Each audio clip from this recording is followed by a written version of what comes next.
Hello, my name is Rogelio Garcia. I'm going to be talking about campaign contributions and democracy. I'm going to be specifically looking to see if and how campaign contributions affect how senators and congressmen vote. My hypothesis is that campaign contributions do all have an effect on the politicians' votes.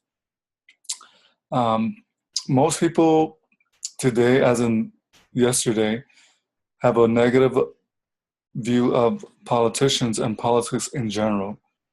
Here's a picture of the Roman Senate here, and even then, people were very cynical. In our history, we have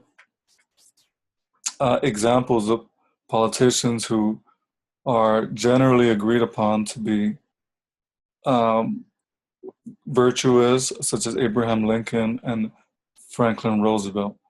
These two politicians are atypical of what people think of as politicians. Here are some examples of politicians who fit the mold as far as the negative view of. Some of you remember the savings and loan scandal perpetrated by U.S. congressmen and senators, and below the Blagojevich scandal. Today's senators, as in yesterday again, they use positive or negative advertising. Most commonly used are taking pictures with babies, posing with babies, kissing babies, and on the bottom, ridiculing your opponent and not really talking about anything of substance. What has this caused?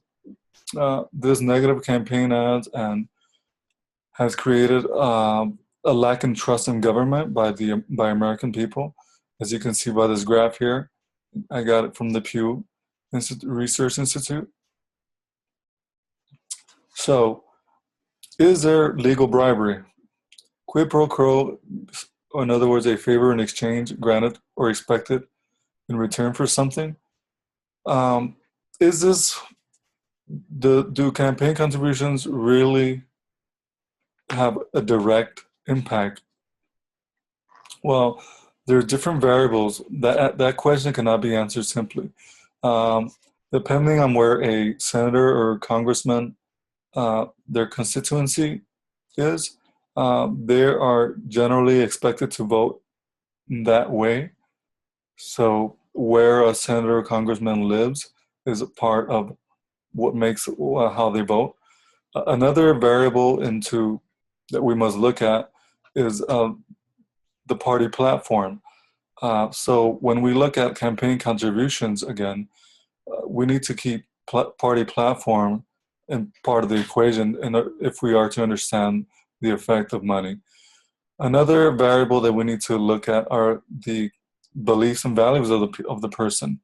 So again, money can't just be isolated from this, and it's very difficult to look at to gauge this belief and values to graph it.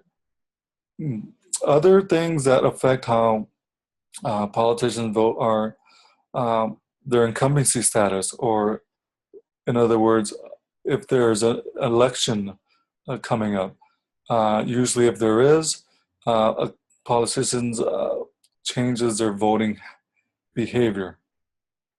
So the question is here: what came first, the chicken or the egg?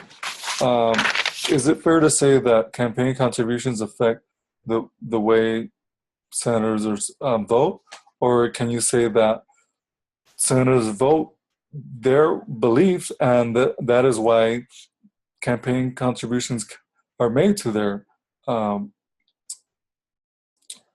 So here we see a cartoon of that shows how lobbyists are seen from the outside, from the typical person, the outsider.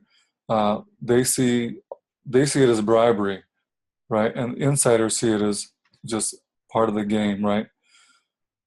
So here are some companies that are some major corporations in this country, and who all lobby Congress every year.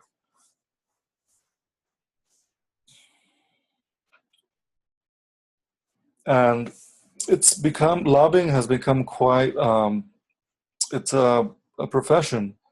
You have here, this graph shows clients who employ or pay full-time lobbyists who might contract other lobbyists, and the ultimate goal is to lobby government agencies.